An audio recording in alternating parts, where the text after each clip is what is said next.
faça a prece. Jorge vai ler, né? Faça a prece. 3, 4. A lição equivocada sem qualquer mágoa. A aprendizagem dispõe de várias técnicas para fixar o conhecimento, a do erro e o acerto. Constitui a mais comum e normal. Na área dos acontecimentos morais, o processo ocorre da mesma forma. Pelo de hoje, reparando mediante a repetição da experiência, a aprendizagem fixada para sempre. A pergunta aqui que eu acabei de ler vem a questão da 895. É 895, 894, acho que é isso. Desespero. Sim. Senhor, mais uma vez, nós aqui reunidos, buscando aprender um pouco mais, assimilar essa verdade em nossa consciência, e que os nossos sentimentos possam melhorar diante das informações contidas no livro Paulo Silva. A mensagem contida. Sua paz esteja em nossos corações, Senhor, nos envolvendo nessas horas da produção. Nós também sabemos, do Senhor, muito mais, que há inúmeras criaturas muito doentes, muito enfermas moralmente. Só tem uma área. Ainda continuam cometendo erros que os levam a declive comensurável. Só enxergarão essa verdade quando chegarem na ambiência da verdade e ficarem decepcionados. Queremos que nós enriqueçamos esses valores morais para não nos decepcionarmos. O povo também, filhos, pais, nada, e aqueles outros que chegarão mais tarde ou irão nos assistir depois do encerramento do estudo. Seja feita a nossa vontade, por aberta a nossa reunião de estudo na noite de hoje. Graças a Deus. Graças a Deus. Graças a Deus. Boa noite, seu Roberto. Boa noite, Afrânio. Boa noite, Elisa. Seu Roberto. Boa noite, dona Elisa. Ai, meu Deus do céu. O Afrânio, dona Elisa. Tomando a sua aqui do computador. Bom, hoje nós estamos estudando. Sumiu minha câmera, não estou nem vendo. Ah, Isso é você uma já se bagunça. vê há muitos anos, não precisa se ver mais não. Estou me vendo aqui no. Está tudo desfocado aqui. Agora voltou ao normal. Elisa, te levo a crer que precisamos tratá-lo de seu Afrânio. É, só chama ele de seu Afrânio. Efeitos da idade. É. Bom, Paulo Estevão, hoje nós estamos no livro velho, na página 359, logo no início dela, tá? Peraí que eu vou abrir aqui, que está tentando tirar um... Gente, eu lavo o óculos, ele fica todo embaçado. Eu lavo, ele fica embaçado. No livro novo, é página 317. Após a compreensão. Isso, no parágrafo. Após a convalescência, o primeiro, segundo, terceiro parágrafo da página 317. O livro velho é no primeiro parágrafo da página. Vai dar make-off? Não, você vai falar que Paulo estava em Antioquia da Psídia, né? Começou a pregar lá o evangelho, criou muitos amigos e também muitos inimigos, principalmente o quê? Como sempre, no judaísmo. Até agora ninguém sabe quem é ele, né? Ninguém sabe. Acho que realmente ele tem uma facilidade enorme, né? Nas suas palestras, a oratória é maravilhosa, etc. Mas começa né, o pessoal, principalmente os judeus, a pegar no pé dele. E como não estão encontrando motivos para tirar, expulsá-lo e tal, vão, né, vão começar a pegar no pé de quem o ajuda, é o que nós vamos ver agora. E eles se veem na obrigação de sair da cidade. Quer dizer, não foram expulsos, mas forçaram a barra, né? Uma barra para que eles fossem expulsos. Então, Paulo também, nesse último estudo, ele tinha muitos amigos na cidade, em Antioquia da Pisídia, né? Muitos amigos, conseguiu, né, que o cuidasse dele curá-lo, né? E foi justamente aí que começa a nossa história de hoje. Essa convalescência e os futuros acontecimentos vamos ler agora. Tá, Vamos lá? vamos lá. Após a convalescência, o desassombrado tecelão voltou mais alvissaneiro à pregação das verdades novas.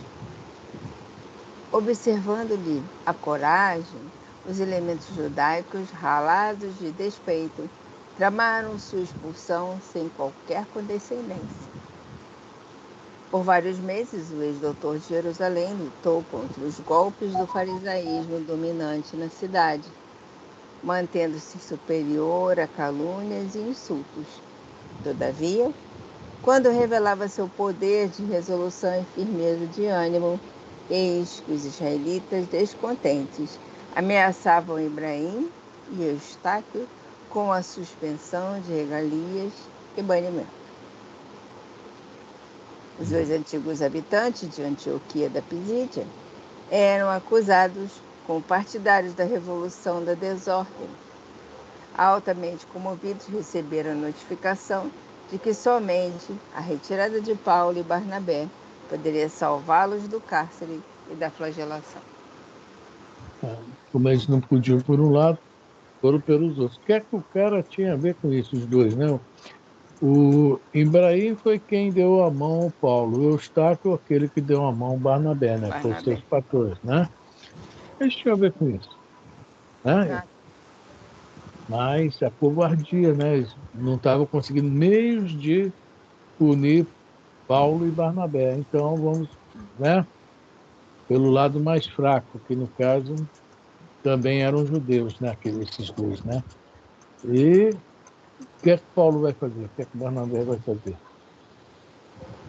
Os missionários de Jesus consideram a penosa situação dos amigos e resolvem partir. Ibraim tem os olhos rasos de lágrimas. Eustáquio não consegue esconder o abatimento.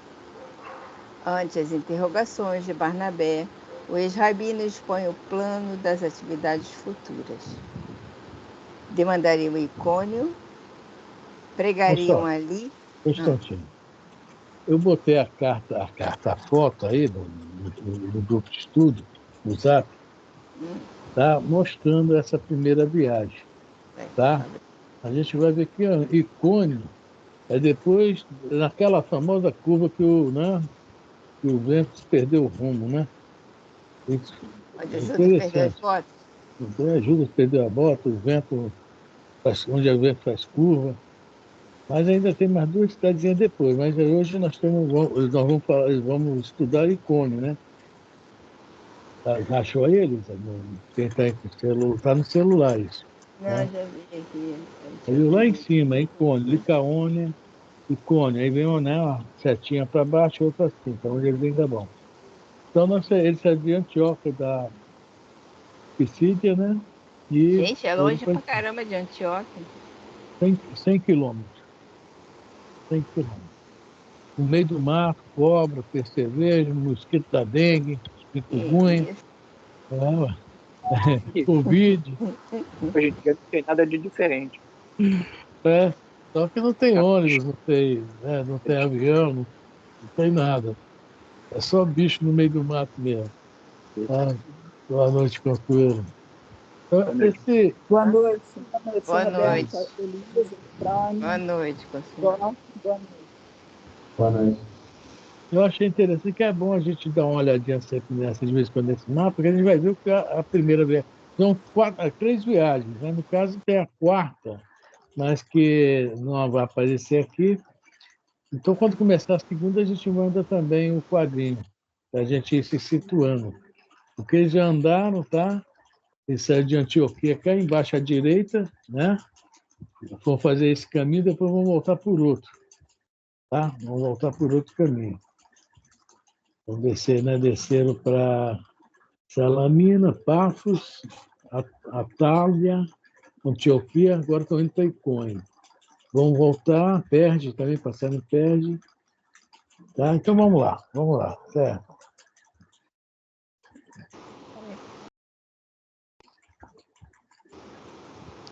Bom, então vamos lá. Demandariam Icônio. Pregariam ali as verdades de Deus. O discípulo de Simão Pedro aprova sem hesitar. Reunidos irmãos em noite memorável para quantos viveram as profundas emoções, os mensageiros da Boa Nova se despedem. Por mais de 8 meses haviam ensinado o Evangelho. Afrontaram zombarias e apodos. Haviam conhecido provações bem amargas. Seus labores estavam sendo premiados pelo mundo com o banimento, como se eles fossem criminosos comuns. Mas a Igreja do Cristo estava fundada. Paulo falou nisso quase com orgulho, não obstante as lágrimas que lhe rolavam dos olhos. Os discípulos do Mestre não deveriam estranhar as incompreensões. Ai, meu Deus, quando eu vou virar sempre em duas. As incompreensões do mundo, mesmo porque o próprio Salvador não escapara à cruz da ignomínia, acrescentando que a palavra cristão significava seguidor do Cristo. Para descobrir e conhecer as sublimidades do reino dos céus, era preciso trabalhar e sofrer sem descanso. Bom, 8 meses, né? Só nessa cidade.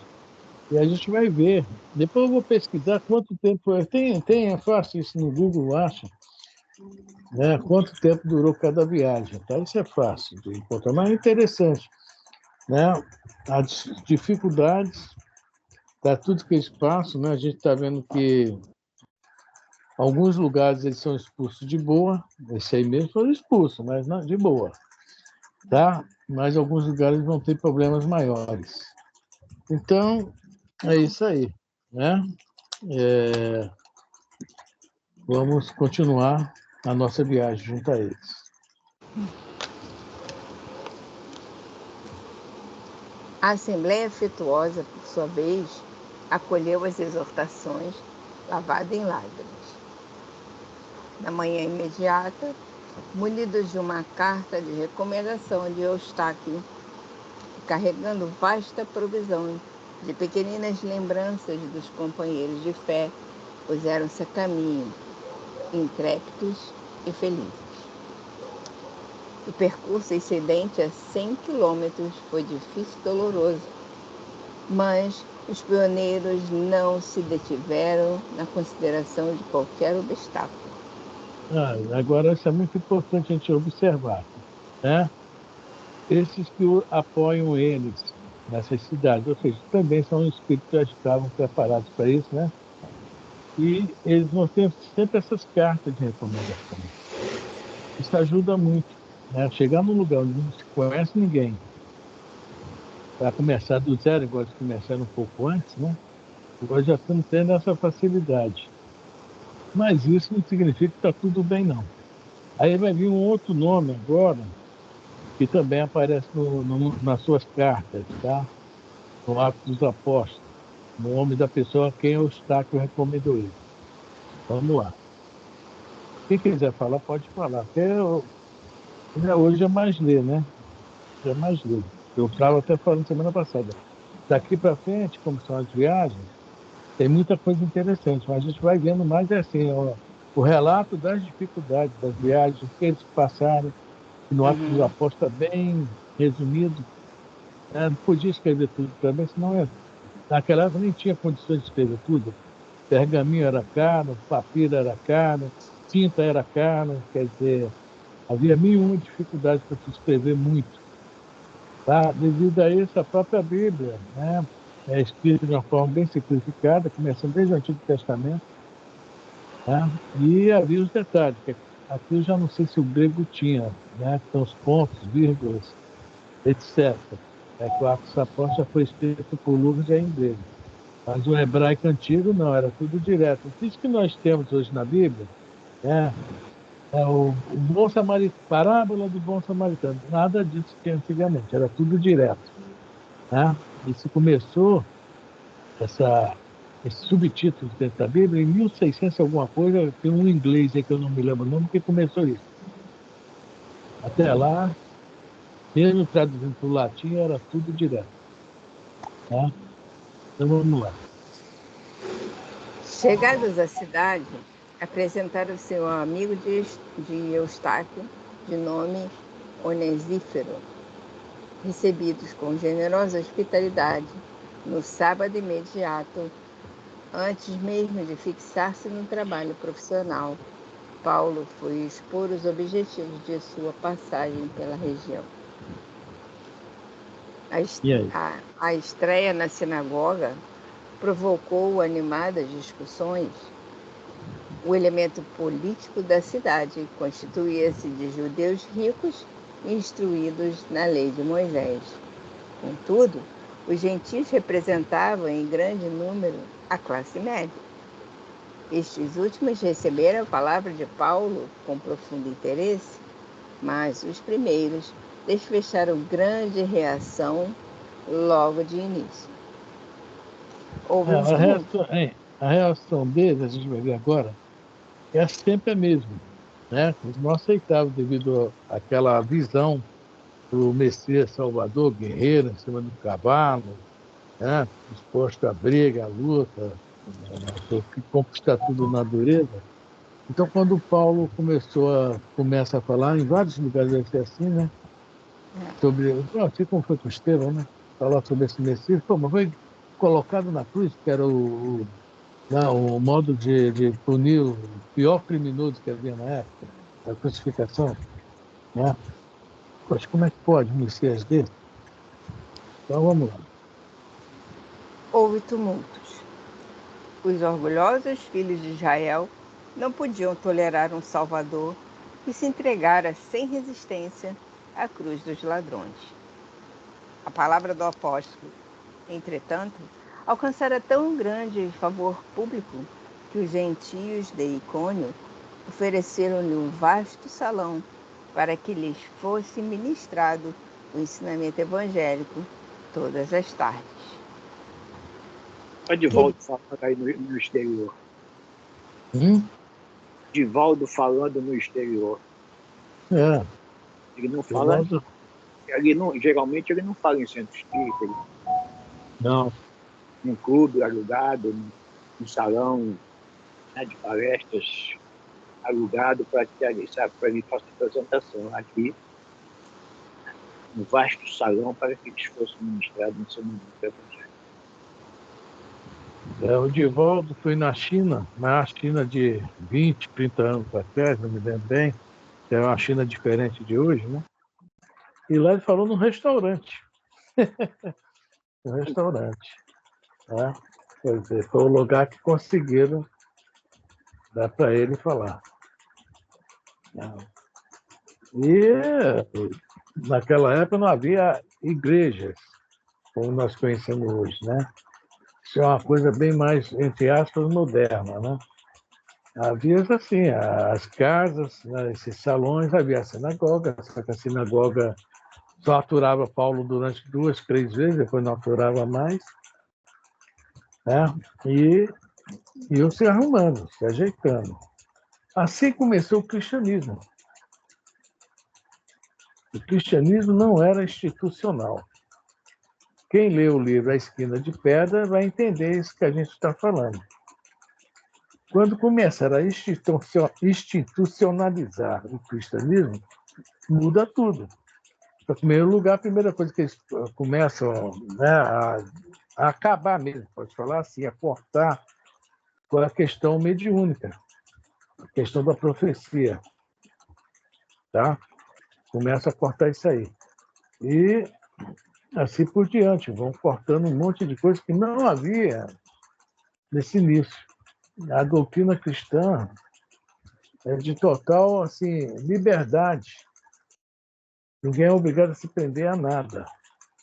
Nós, por necessidade que nós temos, né, de ter um lugar, pessoas que nos dirigem, que nos assistem, que nos ensinam, etc., é que precisamos institucionalizar o negócio. Né? A própria doutrina espírita também. Na realidade, Jesus não fundou religião, Pedro não foi nada de primeiro Papa. O primeiro Papa foi no ano de 600, o nome dele era Focas. Tá? Então, a gente está vendo aí como começou as coisas. Tem a questão dos templos, né? Nós vamos ver mais para frente, né? Os templos que os primeiros cristãos foram ganhando de presente. Depois, quando se funda a Igreja Católica Apostólica Romana, foram tomados à força, tá? Etc, etc, etc. E sim, aí se tornavam locais de culto, igrejas, conforme nós conhecemos hoje.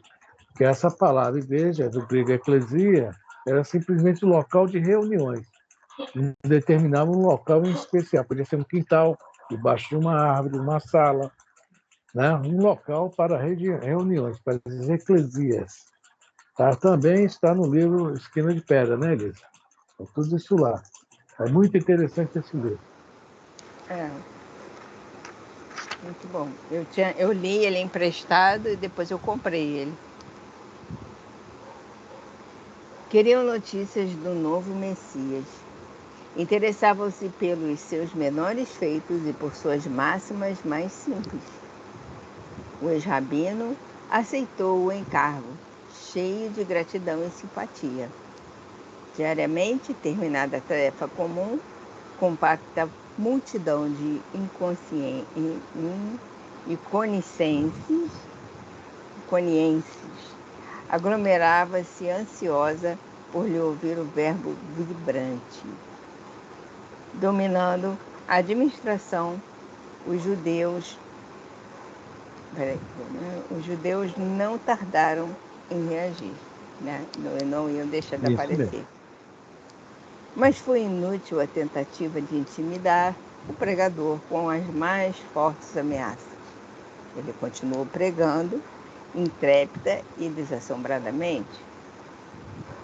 Onesíforo, a seu turno, dava-lhe mão forte, e dentro em pouco fundava-se a igreja em sua própria casa. Nós estamos vendo a importância que teve o Ibrahim, né? Qual era o nome do outro mesmo? Era o Eustáquio, Onesíforo, agora. Tá? A importância que esses homens tiveram também nessa caminhada de Paulo, né? Eles estavam lá presentes, né? Deviam estar aguardando, sem saber o quê, né? Tipo assim, o que é que eu estou fazendo aqui? Aí, de repente, pinta Paulo, né? Começa a pregar, caramba, isso tá bom, estou gostando de ouvir, quero aprender. Eu já estava ali no lugar certo, na hora certa para acontecer. Mas isso não significa, como já vimos, que eles foram, entre aspas, expulsos de Antioquia, né? Que o negócio está muito bom aqui em Icônio, não. Tá? Felicidade geral. No início tudo é flores, todo mundo sorrindo. Mas Né? os israelitas estavam cercando, né? Não precisou se fazer nada Não? dessa vez. Nada, nada, nada, nada. Né? Eles ficavam por detrás olhando assim o que acontecia. Olha, vamos lá, vamos lá. Ele continuou pregando e estou aqui embaixo. Os israelitas mantinham viva a ideia da expulsão dos missionários quando um incidente ocorreu em seu auxílio. É Olha que as uma. forças, hein? Olha as forças ocultas aí, tá? É, Não pensa que por ele ser missionário do Cristo, a rapaziada não estava de olho nele. Tanto que na carta que ele faz, estamos cercados por uma nuvem de testemunhas, aqui eis um fato aqui. Eis um fato. Vamos lá. é que uma jovem noiva, ouvindo ocasionalmente as pregações do apóstolo dos gentios, diariamente penetrava no salão em busca de novos ensinamentos. Peraí. Enlevada com as promessas do Cristo e sentindo extrema paixão pela figura empolgante do orador, fanatizara-se lamentavelmente, esquecendo os deveres que a empreendiam ao noivo e a ternura maternal. O Paulo, bonitão, né? Saradão, né? Aí, nessa Conquistou um época ele já não coração. era mais saradão, não. Ele estava Nessa época ele já estava meio bagação. não tinha nem saradinho que podia falar, né, gente? Não, Pois ele é, mas tava olha mais, ele só. ainda podia ter ainda um rosto que fazia presença, mas sarado ele já não era mais não. Pois é, mas a menina, coitada, né? Uma criança ainda. É, Vamos lá.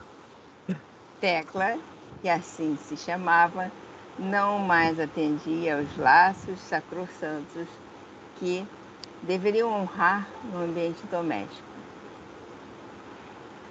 Abandonou o trabalho diuturno para esperar o crepúsculo com ansiedade. Teóclia, sua mãe, e Tamires, o noivo, acompanham o caso com desagradável surpresa. Atribuíam a Paulo semelhante desequilíbrio. O ex-doutor, por sua vez, estranhava a atitude da jovem que diariamente insinuava-se com perguntas, olhares e mamices singulares.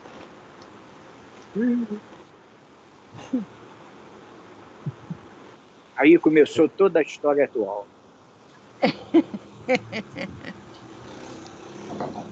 A gente vê que os judeus lá atrás não conseguiam pegar eles, mas fizeram o quê? Pressionaram Ibrahim e Eustáquio para tirá-los do caminho. Tá? Então a gente está vendo que o serviço trevoso aí funciona parcialmente. Funciona. Tá? Mas o que acontece? A gente pode pensar o quê? Para obrigá-los a andar. Ele ficou 8 meses lá atrás, em Antioquia.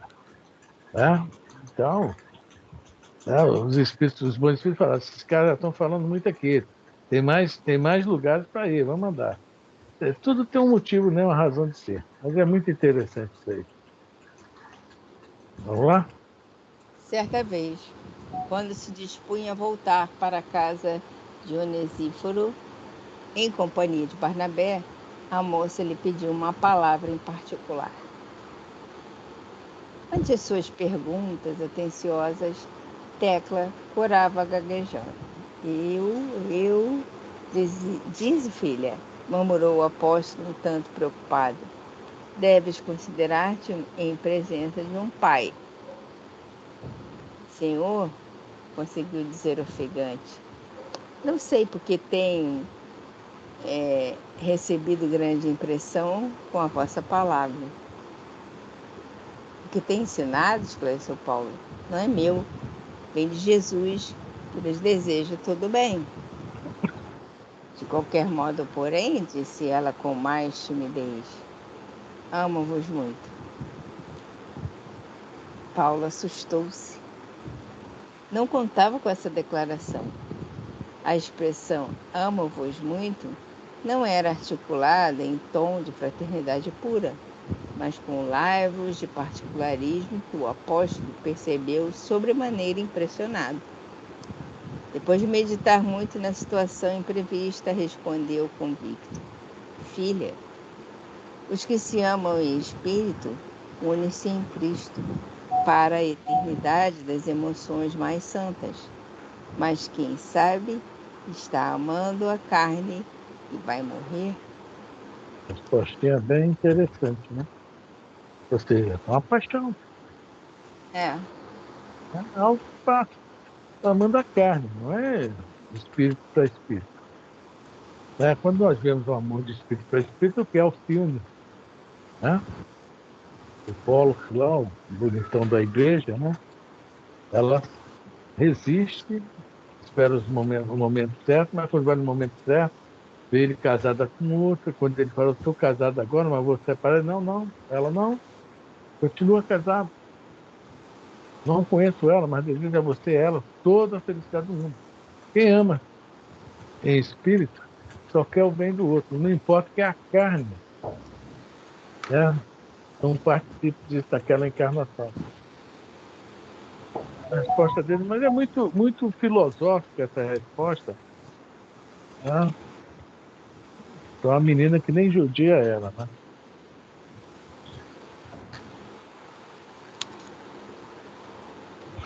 Tenho Tá? necessidade da vossa afeição, exclamou a jovem de olhar lacrimoso. Sim, esclareceu o ex-rabino, mas nós dois temos necessidade da afeição do Cristo. Somente amparados nele poderemos experimentar algum ânimo em nossas fraquezas. Não poderei esquecer-vos, soluçou a moça, despertando-lhe compaixão. O negócio ficou feio. Aí Paulo já passou por isso, né? É, Antes de se tornar cristão, ele realmente também era apaixonado por Abigail, é. né? Mas, como o orgulho dele era muito forte por ela, ele despertou ela no apedrejamento de Estevão, né? Depois que ele começa a raciocinar, a pensar, ele vê e amava em espírito, não amava Abigail carne. Bom, vamos lá, nós já lemos lá atrás. Paulo ficou pensativo. Recordou a mocidade, lembrou os sonhos que tecera ao lado de Abigail. Em um minuto, seu espírito devassou um mundo de suaves e angustiosas reminiscências, e como se voltasse de um misterioso país de sombras, exclamou como se falasse consigo mesmo. Sim, o amor é santo, mas a paixão é venenosa. Moisés recomendou que amássemos a Deus acima de tudo, e o Mestre acrescentou que nos amássemos uns aos outros em todas as circunstâncias da vida. E fixando os olhos agora muito brilhantes na jovem que chorava, exclamou quase acrimonioso: Não te apaixones por um homem feito de lodo e de pecado, e que se destina a morrer. Nossa, que bufetada. Tecla. Na realidade, né, ele até, nas suas cartas, ele fala uma coisa que tem vários sentidos, né? Tem um espinho travado na carne. Que espinho pode ser? Esse apedrejamento de Estevão é o que ele fez com Abigail, o que ele fez, né, lá em Jerusalém com todos aqueles cristãos. Aí, então, ele se Então ele não julga tem um, ele tem um monte. feito de lodo de pecado. É isso? É. Fez muita coisa. Está consertando. É que está sendo experimentado, né? Sim. Para sofrer essa atração feminina, né? Depois de ficar muito tempo sozinho, né? Sem mulher, sem nada, ele está sendo tentado para ver se ele realmente se libertou daquele passado. E que hora, né, seu Roberto? Tem que estar lá, o Emmanuel fala antes, né? Os judeus viram um incidente acontecer, então todo mundo lá na janela assistindo. Exatamente. E daí para frente, vamos ver.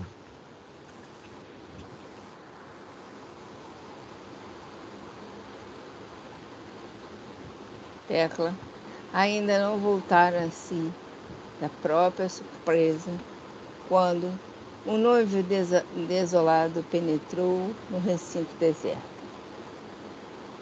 Tamires faz a primeira objeção em grandes brados, ao passo que o mensageiro da boa nova lhe ouve as reprimendas com grande serenidade. A noiva replica, mal-humorada. Reafirma sua simpatia por Paulo e expõe francamente as intenções mais íntimas. O rapaz escandaliza-se. O apóstolo espera pacientemente que o noivo o interrogue. E quando convocado a justificar-se, explica em tom fraternal. Amigo, não te acabrunhes, nem te exaltes, em face dos sucessos que se originam de profundas impressões. Tua noiva está simplesmente enferma. Estamos anunciando Cristo, mas o Salvador tem os seus inimigos ocultos em toda parte, como a luz tem por inimiga a treva permanente. Mas a luz vence a treva de qualquer natureza. Iniciamos o labor missionário nesta cidade sem grandes obstáculos. Os judeus nos ridicularizam e, todavia, nada encontraram em nossos atos que justifique a perseguição declarada. Os gentios nos abraçam com amor. Nosso esforço desenvolve pacificamente e nada nos induz ao desânimo. Os adversários invisíveis da verdade e do bem, certo, se lembraram de influenciar esta pobre criança para fazê-la instrumento perturbador de nossa tarefa. É possível que não me compreenda de pronto. No entanto, a realidade não é outra. Saulo, está aí, né? Somos cercados por amor e testemunhos. Saulo já compreendeu tudo. É interessante, né?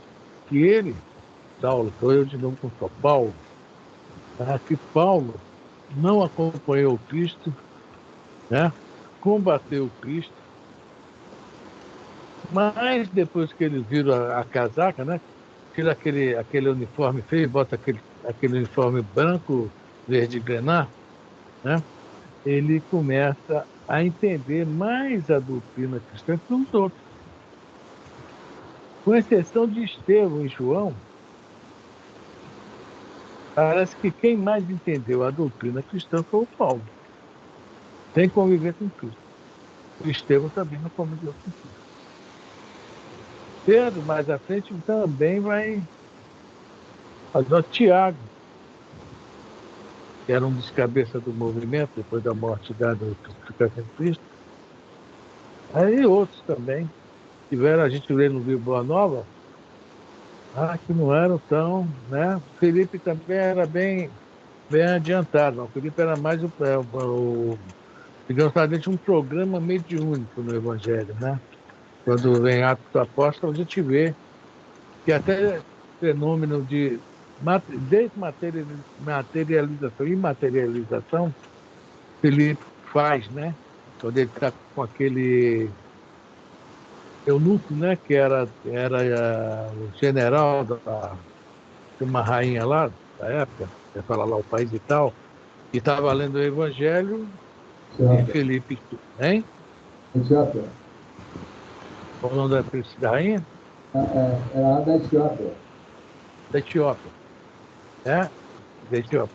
Então, quando ela chega, esse eunuco chega para. Ele estava lendo, né, uma passagem do Antigo Testamento, e Felipe chega e fala, né, o que é que você está lendo aí? Eu estou lendo e não estou compreendendo. Tem um prefácio no livro do Emmanuel que até comenta sobre isso, né? E Felipe ali se desdobra, ensina ele, ele fica feliz, está entendendo. Só que nesse momento Felipe recebe um aviso de um anjo, ou seja, anjo, que aparece no Evangelho, na Bíblia, são os espíritos mensageiros, né, do Senhor, né, de algum espírito, né, que fala, estamos precisando de você agora em tal lugar, 60 quilômetros depois. E no Evangelho, no Atos do Apóstolo, consta que ele já ali sumiu e apareceu lá, instantaneamente. Acho que ele viu aquele filme Star Wars, né? O Spock lá, é isso? Kirk, comandante Kirk, que ele materializava. É um fenômeno, hein? É um fenômeno. O Felipe e as duas filhas eram médios de uma alta capacidade, né? Então, cada um veio com sua missão, mas o entendimento, tá? Paulo que conseguiu entender o quê? Que o evangelho tinha que sair de Jerusalém. Paulo entendeu isso. Paulo entendeu aquilo. Quer dizer, é impressionante como o homem realmente, né, entendeu essa questão. Deve ter entendido de uma forma totalmente diferente do outro, aquela questão dos porcos, né, que Jesus manda a legião, né, se afastar, e porcos que estavam ali na hora se jogaram para esse precipício abaixo, né? Quer dizer, a gente vê a capacidade, é diferente, a visão. Alguém quer falar? Vamos lá. Tamires, contudo, deixando entrever que padecia da mesma influência perniciosa, bradou enraivecido: sois um feiticeiro imundo. Esta que é a verdade, mistificador do povo simplório e rude. Não passais de reles sedutor de moças impressionáveis. Insultais uma viúva e um homem honesto, qual sou, insinuando-vos no espírito frágil de uma órfã de pai. Espumava de cólera. Paulo ouviu-lhe as diatribes com grande presença de espírito. Quando o moço cansou... Olha só, quando o rapaz também, vendo aquele lance, logicamente se desequilibrou, com toda certeza, né? Os irmãos invisíveis também se aproveitaram dele para, instalar, espumavam de cólera. Os espíritos se aproveitaram dele também. E o Paulo, sabendo disso tudo, que o Paulo devia estar vendo o que estava acontecendo, com certeza, Emmanuel não coloca isso aqui, mas dá para entender isso, fica calmo ali, né? Calminho. Está vendo o que está acontecendo dos dois lados? A influenciação negativa. Isso que está acontecendo aqui, 300 anos depois, 300 não, 250 anos depois, com a fundação da Igreja Católica, isso acabou. As preocupações deixaram de ser essas, com a fundação da instituição Igreja Católica Romana, né? Apostólica Romana, passa a ser outra. Se afastaram disso aí. Vamos lá? Quando somos sinceros, estamos em repouso invulnerável. Mas cada um aceita a verdade como pode. Pensa, pois, e entende como puderes. E abandonou o recinto para ir ter com Barnabé. Os parentes de Tecla, porém, não descansaram em face do que consideravam um ultraje. Na mesma noite, valendo-se do pretexto, as autoridades judaicas de Icônio ordenaram a prisão do emissário da Boa Nova. A fileira dos descontentes afluiu à porta de Onesíforo, vociferando impropérios. Apesar da interferência dos amigos, Paulo foi arrastado ao cárcere, onde sofreu o suplício dos 39 açoites. A primeira surra, né? Isso aí foi só para preparar o couro. Vamos lá. Acusado como sedutor e inimigo das tradições da família, ademais blasfemo e revolucionário, foi indispensável muita dedicação dos confrades recém-convertidos para restituir-lhe a liberdade. Depois de 5 dias de prisão, com severos castigos, Barnabé o recebeu exultante de alegria. O caso Tecla revestira proporções de grande escândalo. Mas o apóstolo, na primeira noite de liberdade, reuniu a igreja doméstica, fundada com Onesíforo, e esclareceu a situação para o conhecimento de todos. Barnabé considerou impossível ele ficar por mais tempo. Novo atrito com as autoridades poderia prejudicar-lhe a tarefa. Paulo, entretanto, mostrava-se bastante resoluto. Se preciso, voltaria a pregar o evangelho na via pública, revelando a verdade aos gentios, já que os filhos de Israel se compraziam nos desvios clamorosos. Isso aí que é chato esse cara, né? Não desiste, não desiste. Esse é o Paulo, o vaso escolhido. Né? Impaciente mesmo, né? Atirado. Precisava de alguém assim. Vamos lá?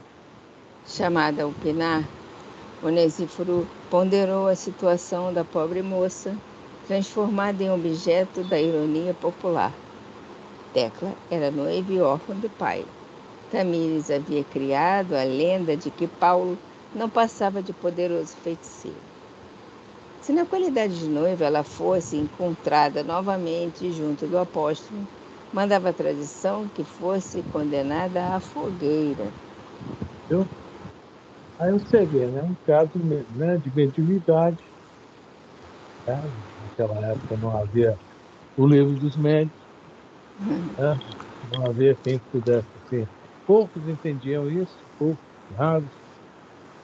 Tá? Dentro do cristianismo ela poderia ter sido explorada, né? Ela estava se tornando cristã. Eu teria que ter um grupo, né, que trabalhasse com ela, mas a gente vê muitos por aí, nas ruas, sabe? Algumas coisas, essa questão dessa mediunidade, por aí em alguns lugares assim, largada, né? Porque as pessoas não têm esse conhecimento, né? Não é passado. E o médico tem que trabalhar. Né?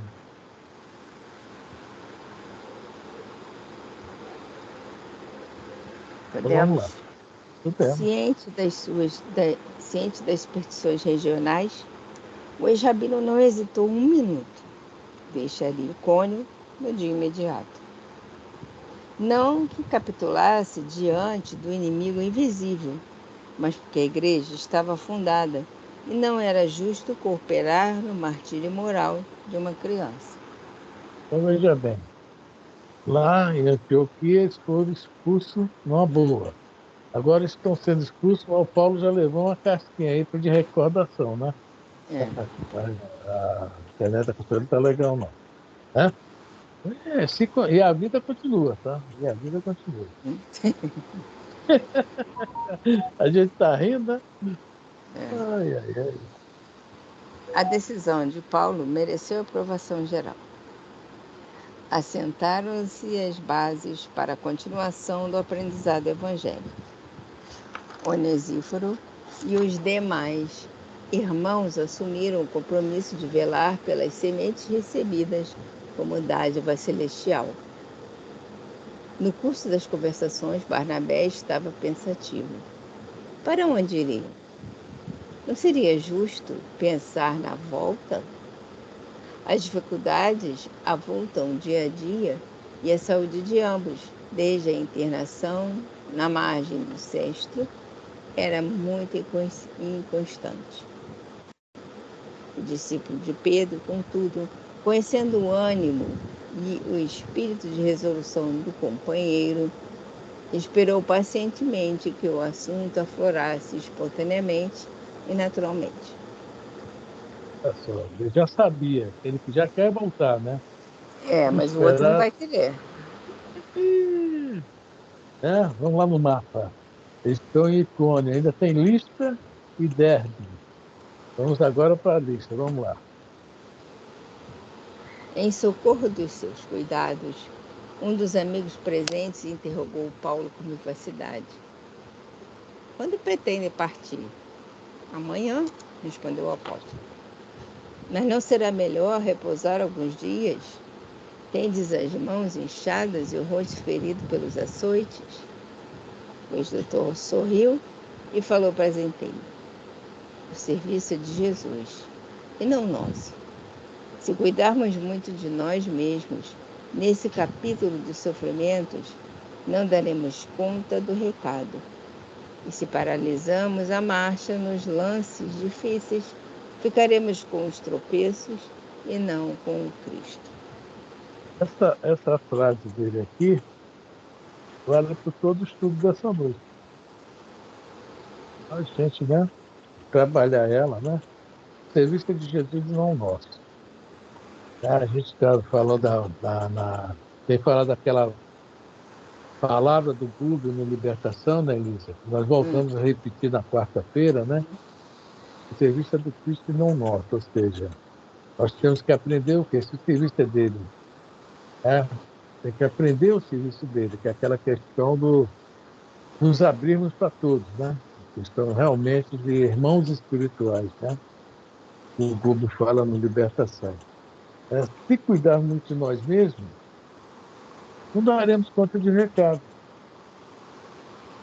Tem hora que ele está com mão inchada, pé inchado, as costas devem estar bem, carne viva, mas eles têm pouco tempo.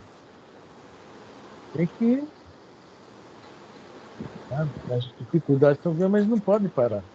Né? Não daremos conta do recado. Qual é o recado? A missão dele. Né?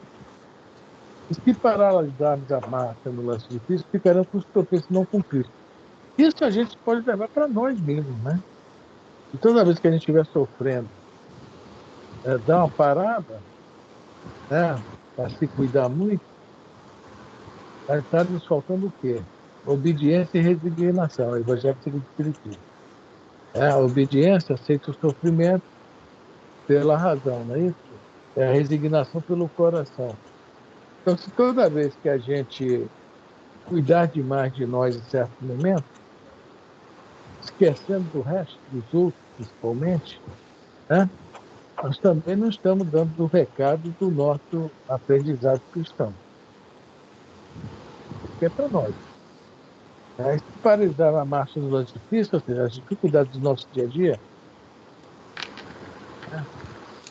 me lembra aquela palavrinha, as dificuldades do dia a dia, falar, estou tentando ser espírita. É isso aí? Ou não? Se deu um parar, porque está em dúvida. E essa dúvida ele vai continuar pensando, continua ou desisto. As dificuldades estão tão grandes que eu não sei se eu continuo ou desisto. Por isso que não deve dar uma paradinha, porque se der. Então, o que ele fala aqui, ficaremos com um tropeço, ou seja, a gente vai ficar com a paradinha. Exatamente. E não com Cristo. A tirada dele mas aqui o problema, dentro dele. eu não estou entendendo, Afrânio. Dar uma paradinha de ser espírita não vai resolver o problema. O problema vai continuar. Né? A tua aprovação vai continuar, tua vivência vai ter que acontecer de qualquer jeito, seja que religião for. Consuelo, concorda comigo? A grande maioria, a grande maioria de nós, quando surge um impasse naquilo que está programado, que nós vamos disparando o assunto, de repente surge uma dúvida, a grande maioria de nós tem paradinha para pensar. É nessa paradinha que a gente desiste. É o desistir mesmo. Né? Quantas pessoas... Mas aí o senhor fala, desiste de quê? De acreditar no Cristo, de orar, de persistir? Se continuar a sua atividade. Você começa uma faculdade. Chega na metade do segundo período, você tem uma certa dificuldade. Aí você dá uma paradinha para pensar. Essa paradinha passou, o segundo semestre acabou e você não pensou. E aí você parada, porque você decidiu. Se você tivesse decidido, você continuaria com todos e quaisquer obstáculos. Essa é a verdade da nossa mentalidade, do nosso comportamento. Então, E assim, essa mentalidade existe. tem horas que você dá aquela balançada e você pergunta para você mesmo, o que eu estou fazendo aqui? Exato. É a hora que as pessoas geralmente demandam, porque elas não sabem o que estão fazendo e nem por que estão fazendo. Então, elas, como não sabem o que estão fazendo, nem por que estão fazendo, vão embora. E a outra hora é quando uma pessoa, palestrante adora fazer isso. Perguntar se você é espírita. Fazer essa pergunta no geral, para a plateia, né? Para os assistentes. Aí as pessoas, esse negócio de perguntar e dar liberdade da pessoa responder e depois vir dar uma trauletada na pessoa, é uma falta de educação incomensurável para mim, tá? A pessoa pode até não estar respondendo o que você queria, mas é a opinião dela. E aí eles perguntam, quando a pessoa responde sim, aí a pessoa diz, eu estou no espiritismo há não sei quantos anos e eu não me acho espírita. Quer dizer, você está dando um balde de água fria numa pessoa que quer ser espírita. É verdade. Então, eu passei por isso. Eu sei que isso é um balde de água fria naquilo que você julgou assim, que você decidiu, quero isso. É isso que eu quero. Né?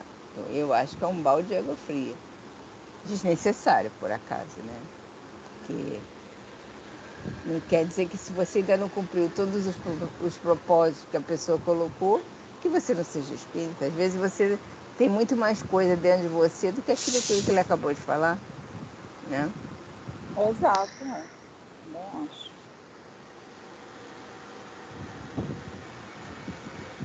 Entendi. A Frane, eu não sei porquê, mas eu não estou te ouvindo. Ah, a Fran está falando? Eu não estou ouvindo ele, Tá não. mexendo com a Melhorou? boca. Melhorou. Pelo menos Melhorou a boca agora? ele estava mexendo. Melhorou. Pois é, não, é que estava dando um mau contato aqui. Ah, eu Né? vi a boquinha mexendo. Então, vocês têm que aprender a ler os lábios, que nem jogador de futebol. Olha o Ah, que ele falou, o juiz eu vi a respondeu, está boca lendo. mexendo, mas não consegui ler o lábio, não. Então, a imprensa agora esportiva é fofoqueira mais que o normal, consegue ler os lábios. Tá? Então, essa questão aqui a gente volta semana que vem, tá? Vamos parar nesse parágrafo para a gente reler, tá? E é um parágrafo para meditação, né? E Vamos essa voltar, hein? história, eu só estou tentando ser espírita, isso não existe. Pegou um pouquinho de conhecimento, de acordo com o André Luiz, já é. Agora, quanto acertar ou errar, é outra história. Não Aí significa que a gente vai desistir, né? Não deve desistir. Nós não somos perfeitos. É a nossa inferioridade que nos deixa, né, nessa questão desse orgulho, de quando se errar, ou desistir, É, esfriar, né? É o que ele está falando aqui. Se paralisarmos as marchas dos lances difíceis, ficaremos com os tropeços. Não com Cristo. Agora não, deu mal, deu errado, foi difícil, sofri, mas continuar. Né? existe um propósito, né? É, isso aí. Se vacilar nesse propósito, já era. é. Vamos Bom, voltar então no parágrafo que diz assim: em socorro dos seus cuidados, um dos amigos presentes interrogou tá Paulo bom. com vivacidade. Você marca aí que eu vou marcar depois e levar minha caneta. Nem a tesoura deixaram dessa vez. Você vai Obrigado. Tá? marcar com a tesoura? Pois é, mano, nem a tesoura deixaram dessa vez. Levaram tudo, até a tesoura. Tu tem que deixar o lápis dentro do livro, que aí ninguém tira. Eu, eu tiro, mas eu que tiro. Estava lá dentro, eu tirei para fazer alguma coisa, acabei esquecendo de botar uma outra caneta que estava dentro. Mas não tem nada não, eu marco Ah, daqui a por pouco, eu isso vou que lá no tem um quarto, monte marco. espalhado por aí pela casa, porque se Tem sumir que um, eu acho espalhar. o Eu outro. perco tudo, eu perco tudo. Isso é normal mesmo, tá? Eu consegui fazer 7 períodos na faculdade com um caderno e uma caneta, vocês Pela imaginam. madrugada eu tive um monte. Eu não escrevia nada, não anotava nada. Também você é igual a escrever mensagem com lápis sem ponta, né? É, É,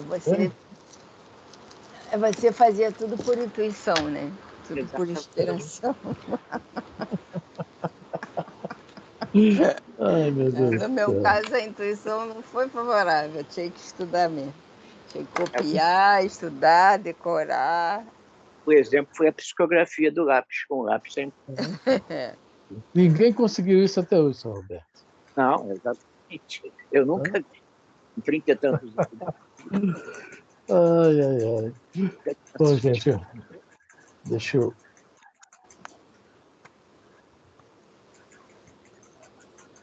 Não está abrindo, não abriu.